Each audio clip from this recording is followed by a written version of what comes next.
really anxious before I came up to Oxford.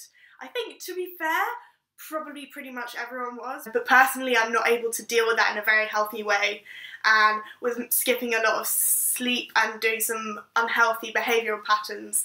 And then I came to Oxford and came to Teddy Hall, and on the very first day we were there, we were given a talk, an introduction by the principal and members of the JCR, and one of the people that spoke was our welfare rep, who talked a lot about her own experiences of being at Oxford, of stress and worry and all the things that can sometimes come with being at Oxford, and it just made me feel so much better. It was the first time I heard about the concept of what we call rustication, which is actually suspended status. It's when someone gets their degree suspended for a year, so they have time to sort through welfare issues, for example. Basically, this talk that we had was focused on so many of the things I was worrying about and answered so many of the questions I've been too anxious to ask, and I just felt so much better in that initial week.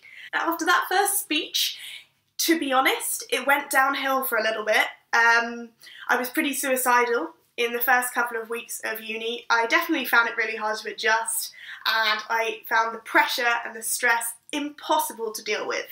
To a certain extent, that is true of everyone. It's a massive culture shock to go away to uni, to have to start all over again with new friends and new experiences and new subjects that you've never studied before, and obviously you haven't done the preparatory reading, so we're literally just going into without any clue as to what you're talking about, and then everything sort of calms down a little bit. For me, obviously, the mental illnesses did not quite go away in the same aspect, but I did develop better strategies for dealing with them. I started seeing the college nurse. Our college nurse is called Glynis, and I reckon I'd probably seen her about at least once a fortnight since about halfway through my first term. Sometimes I would say I see her probably about 3 or 4 times a week.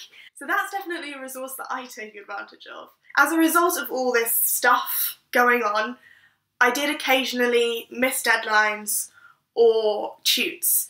This wasn't so much in my first term. If I remember correctly, most of my second term was similarly okay.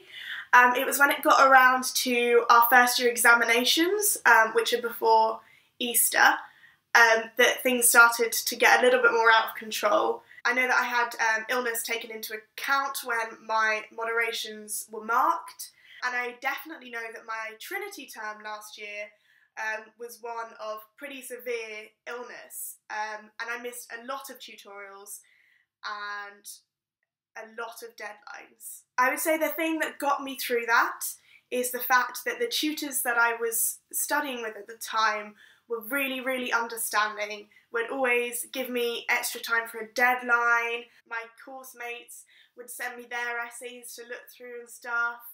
I knew that I had something to fall back on. I was also having a pretty severe existential crisis about why the hell I chose law as a degree and why the hell I thought I was good enough to be here. And on the second point, imposter syndrome is pretty phenomenally present at Oxford.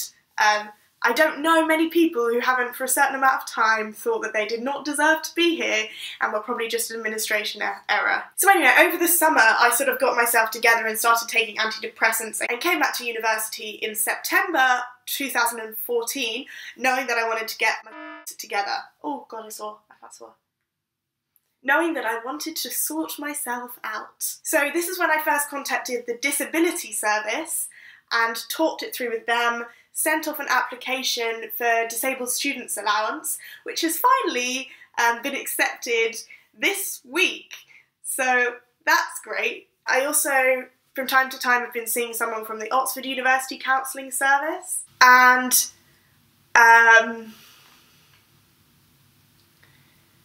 I'm surviving.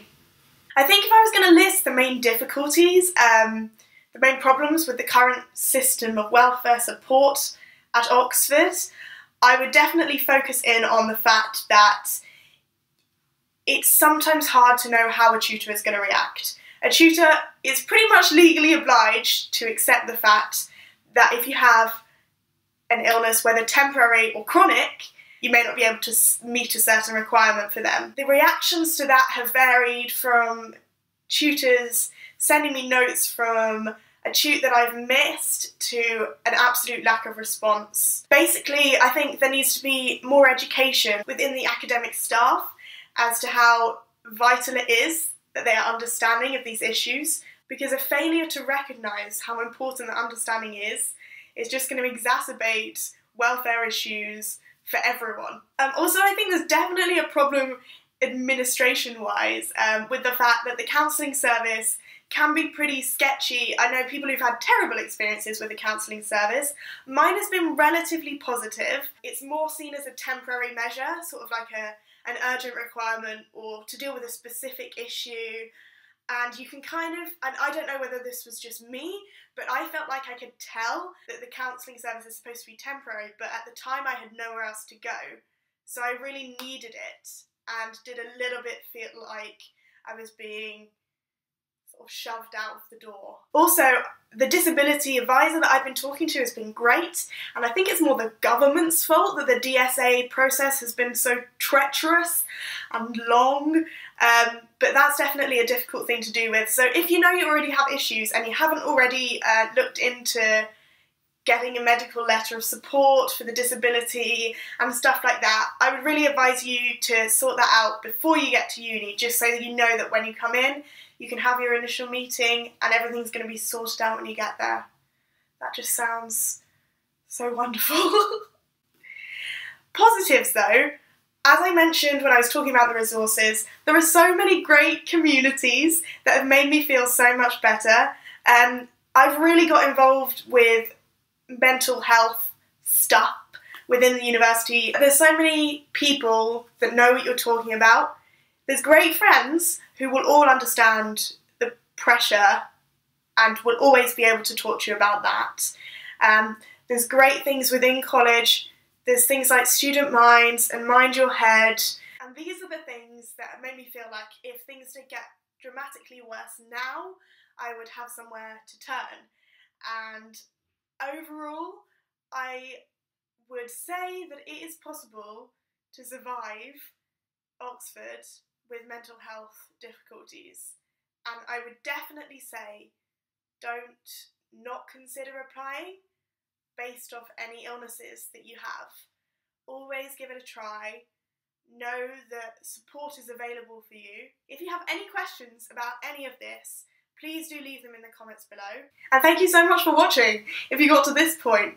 I've been recording for half an hour now, and I think most of that is going to go into the video, so it should be pretty long.